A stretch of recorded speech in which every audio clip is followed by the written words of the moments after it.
সবাইকে নমস্কার। আশা করছি সবাই ভালো আছেন এবং সুস্থ আছেন। সৃজন একাডেমি থেকে আমি জয়ন্ত নন্দী আপনাদের সবাইকে স্বাগত জানাই আমার মাইক্রোসফট ওয়ার্ড 2019 বাংলা ভিডিও টিউটোরিয়ালের আরো একটি নতুন পর্বে। এর আগে আমি 16টি পর্ব শেষ করেছি এবং সেখানে ফাইল, হোম, ইনসার্ট এই তিনটি ট্যাবের কাজ আমি দেখিয়ে দিয়েছিলাম।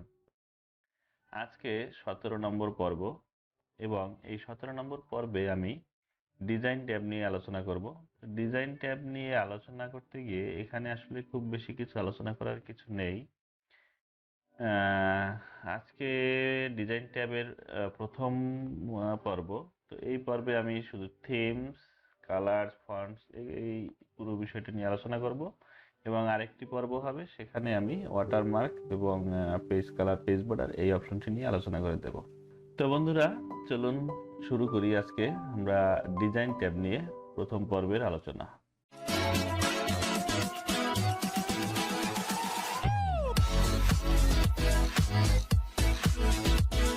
ওয়েলকাম ব্যাক বন্ধুরা। আমরা যদি ডিজাইন ট্যাবে আসি, তো ডিজাইন ট্যাবে আসলে আমরা প্রথমেই দেখতে পাই থিমস।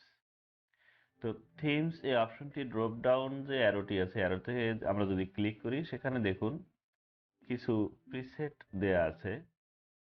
তো আমরা এই প্রিসেট থেকে আমাদের এই মাইক্রোসফট ওয়ার্ড ডকুমেন্টের থিম চেঞ্জ করে নিতে পারি। তো থিম বলতে আমরা কি বুঝি? থিম হলো পুরো স্ট্রাকচারের একটা ডিজাইন। তো এই ডিজাইনের মধ্যে আমরা দেখুন, আমরা যদি এক একটা থিমের উপরে আপনি আপনার মাউসটা নিয়ে যান তাহলে আপনারা আউটপুটগুলো এভাবে দেখতে পাবেন যে আসলে কি পরিবর্তন হচ্ছে। তো এভাবেই প্রত্যেকটা থিমে আলাদা আলাদা ফন্ট, ফন্টের স্টাইল, লেখার স্টাইল, সেখানে কতটুকু স্পেসিং হবে, কি কালার হবে, এভাবে সব স্পেসিফিক করে দেয়া আছে। তো এটাই মূলত থিমের কাজ। আপনারা এখান থেকে যে কোনো থিম ইউজ করতে পারেন আপনাদের পছন্দ মতো। যে থিম আপনারা এখান থেকে ইউজ করতে চান সেই থিমের উপরে মাউস নিয়ে একটি ক্লিক করে দিবেন, তাহলে ওই থিমটি এখানে অ্যাপ্লাই হয়ে যাবে।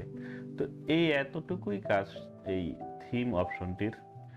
এরপরে দেখুন ডকুমেন্ট ফরম্যাটিং। এই ডকুমেন্ট ফরম্যাটিং এই যে অপশনটি আছে, এখান থেকে আপনারা থিমের স্টাইলগুলো আবার চেঞ্জ করে নিতে পারেন, অন্য কোনো থিম নিতে পারবেন। তো এখান থেকে আপনি যে কোনো আরেকটা থিম নিতে পারবেন, আরেকটা থিম নিয়ে আপনারা দেখতে পারেন। এবারে আপনারা দেখুন আছে কালারস অপশনস। এখান থেকে আপনারা কালারের যে প্রিসেটগুলো আছে সেই কালারটা চেঞ্জ করে নিতে পারেন। দেখুন এখানেও আপনারা কালারগুলো এভাবে যদি যান, একটার পরে একটা যদি আপনি এভাবে মাউস নিয়ে যান তাহলে পরিবর্তনগুলো দেখতে পাবেন। তো এভাবে করে আপনারা এই যে কালারের যে প্রিসেট করা আছে এই কালারের প্রিসেটটাকেও চেঞ্জ করে নিতে পারবেন। তো এই যে প্রিসেটগুলো করা আছে এগুলোর পরেও আপনি এখান থেকে কাস্টমাইজ কালার অপশনে যদি যান, কাস্টমাইজ কালার অপশন থেকেও আপনি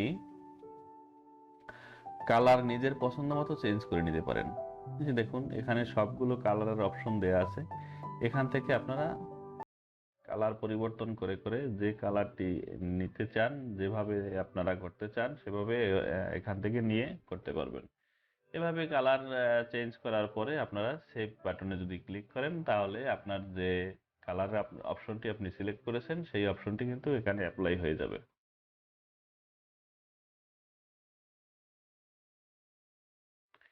এরপরে আছে ফন্ট।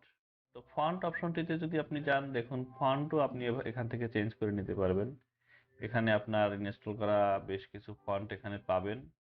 এখান থেকে আপনারা আপনাদের পছন্দ মতো ফন্ট চেঞ্জ করে নিতে পারবেন, অথবা আপনারা যদি কাস্টমাইজ ফন্ট অপশনটিতে যান এখান থেকেও আপনারা ফন্ট চেঞ্জ করে নিতে পারেন। এখানে দেখুন দুইটি অপশন আছে, heading font, body font. Heading font আপনার হেডিং বা কোনো হেডলাইন যদি থাকে সেই হেডলাইনের ফন্টটা এরকম হবে। আবার যদি বডির ফন্টটা চেঞ্জ করে দিতে চান, বডির ফন্ট আপনি কি দিতে চান, যেভাবে দিতে চান সেভাবে রেখে আপনি যদি এখানে একটি নাম দিয়ে আপনারা সেভ করে দিলেন। এবার আপনারা যদি এখান থেকে ফন্ট অপশনটিতে গিয়ে এই যে দেখুন আপনার সেভ করা যে অপশনটি ছিল সেই অপশনটি কিন্তু এখানে চলে এসেছে। তো এভাবে করে আপনারা ফন্টও চেঞ্জ করে নিতে পারবেন। এবারে আছে প্যারাগ্রাফ স্পেসিং। একটা প্যারাগ্রাফ থেকে আরেকটা প্যারাগ্রাফের স্পেস কত হবে, দেখুন আমরা যদি আরেকটা নতুন পেজে যাই,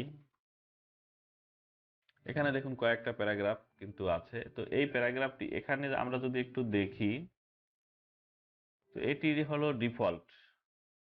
এবারে নো প্যারাগ্রাফ স্পেস, প্যারাগ্রাফ কোনো স্পেস থাকবে না। এটি যদি থাকে, দেখুন আমরা যদি লেখা যাই, এই যে দেখুন প্যারাগ্রাফে কিন্তু কোনো স্পেস নেই। এই যে প্যারাগ্রাফ শেষ হয়ে গেল, এখানে আর কোনো স্পেস কিন্তু নেই।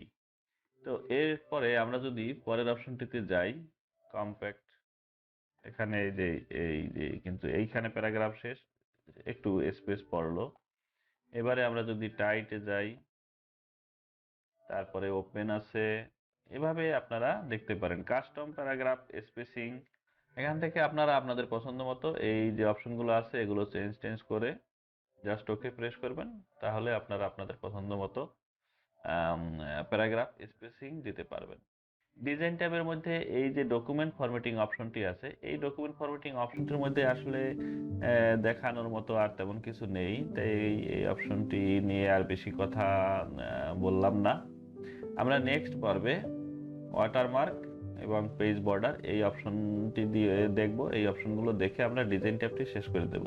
তো ডিজাইন ট্যাব নিয়ে আজকের প্রথম পর্বের আলোচনা এতটুকুই। আশা করছি আপনারা এতটুকু বুঝতে পেরেছেন। সবাই ভালো থাকুন, সুস্থ থাকুন। Thank you so much.